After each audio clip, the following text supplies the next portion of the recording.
Professional Wrestling for Reactionaries. Anti-Dem. April 6, 2014. Narrated by Skeptical Waves. I have long said that American politics, and most democratic politics, really, cannot be properly understood without a working knowledge of professional wrestling. Such understanding, however, also requires knowing the terms used in the wrestling business's famously unique and colorful jargon. I do realize that most of my readers are of the cultured and intellectual sort, may consider such things a bit blue-collar for them, and thus may not have had the chance to learn any of it. Never fear, today, on the day of WrestleMania 30, I am here to provide a helpful glossary of professional wrestling terms and their political context to help those who may be unfamiliar with them. Kayfabe, this is the general illusion that what one is seeing in professional wrestling isn't fake, that it is not all an act, and that what you see before you in the ring or on the screen is the way that things really are behind the scenes.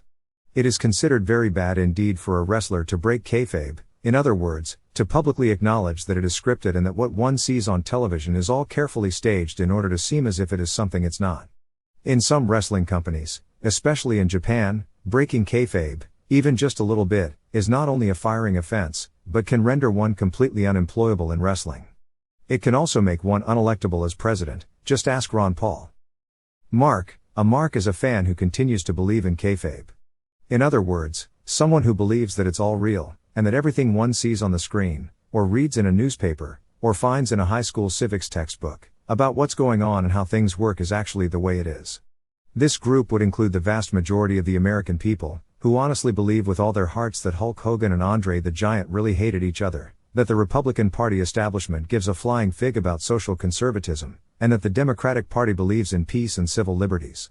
It can also be used to describe someone who is a devoted fan of a particular character, for example a Hogan mark, a Cena mark, or an Obama mark. Smart or smark. A smart or smark is a fan who understands that what they see is all an act, but continues to enjoy professional wrestling because they find it amusing. Or to not enjoy politics, because what they see happening around them is not at all amusing. This group would include many libertarians, reactionaries, and in their own unique, and ever less crazy sounding, way, conspiracy theorists. Marking out, strongly, emotionally, maybe even hysterically expressing admiration for a certain character of whom one is a fan. This can happen even to smarks sometimes, but is often the province of total marks. See, the internet's reaction to Barack Obama or Neil deGrasse Tyson. Angle. In wrestling lingo, a continuing storyline is called an angle. This could be, for example, a feud between two characters, like the legendary angle that pitted Vince McMahon against Stone Cold Steve Austin. Or it can be something like the Russian expansionist imperialism angle, the Islamofascism angle, or the continuing struggle for marriage equality in the face of patriarchal cis-heteronormist hate angle. Promo. When a wrestler gets in the ring and gives a speech to the audience, it's called cutting a promo. Wrestlers usually do this on television to explain why he's the best wrestler in the whole world, or why the person he's feuding with is a loser or a jerk. Presidents do it on television to explain how wonderful their clunky, expensive, unpopular healthcare scheme is. Work. A work is something, a match, a promo, a public appearance, that happens in furtherance of kayfabe. In a work, wrestlers stay in character and do things that push the angle that they're involved in forward.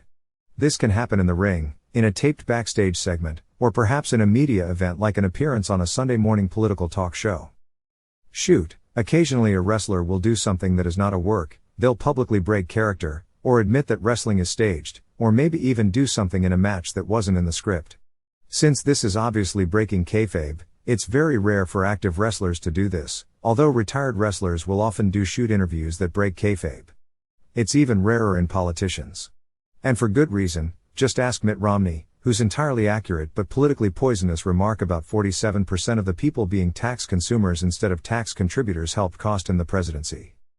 Worked shoot. This occurs when a wrestler cuts a promo that appears to be a shoot, perhaps by including some wrestling lingo or backstage details known to smarks in order to give the appearance of breaking kayfabe, but is in fact simply a work designed to give some extra credibility to an angle he's involved in. A good example would be the infamous pipe bomb promo that was cut by CM Punk in the summer of 2011. When politicians do this, or talk about doing it, it's frequently called going Bullworth. Face or babyface. A good guy wrestler. Someone you're supposed to cheer for. Heel. A bad guy wrestler, who you're supposed to boo. There's a saying among wrestling heels, it doesn't matter if they're cheers or boos, it only matters how loud they are.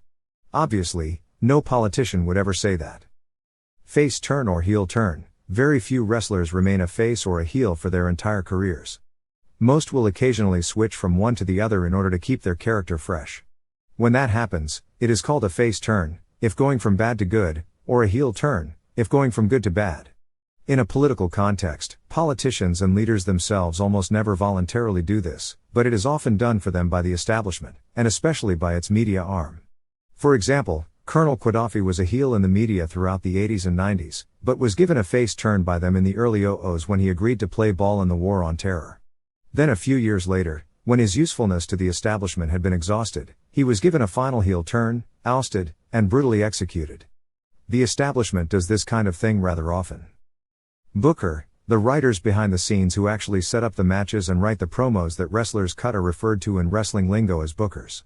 Examples of legendary bookers include Paul Heyman, whose work has been seen in ECW and WWE, and Peggy Noonan, whose work has been seen in the mouth of Ronald Reagan. Job/jobber. To job is to lose a wrestling match, and a jobber is someone whose primary purpose with the company is to lose matches to more popular wrestlers to make them look stronger and maintain the kayfabe illusion that their rise to the top was based on an impressive string of victories. In other words, it's someone who's simply there to lose. See Mitt Romney. Jabroni, a term popularized by the Iron Sheik and The Rock, and almost certainly etymologically related to the word jobber. Calling someone a jabroni is a kind of insult in wrestling. It amounts to strongly calling someone a loser, someone whose destiny is to fail, and who could not do otherwise. See Mitt Romney. Get over, to become popular with the fans. Example, Chris Jericho really started to get over with the WWE fans during his feud with Chris Benoit. Sometimes a talent will get over organically, without a big push from the higher-ups, see Daniel Bryan, Ron Paul. Often, however, a push will just be a cynical attempt to try to get a bland company man who kisses the butt of the establishment over with the fans. See John Cena, Mitt Romney. Bury, a wrestler gets buried when, for some reason, the company he works for has decided that they don't like him or want him to get popular, so they intentionally book him to lose matches and look like a jabroni in order to deny him popularity. The WWE did this to the unfortunate, talented John Morrison in 2011, and the Republican Party did it to Ron Paul the following year. Rub, when a wrestling company likes a young star and wants him to get popular, they often book an angle in which he teams up with a popular established wrestler in hopes that the established wrestler's popularity will rub off on the young star. This is referred to as the young star getting a rub from the more established wrestler.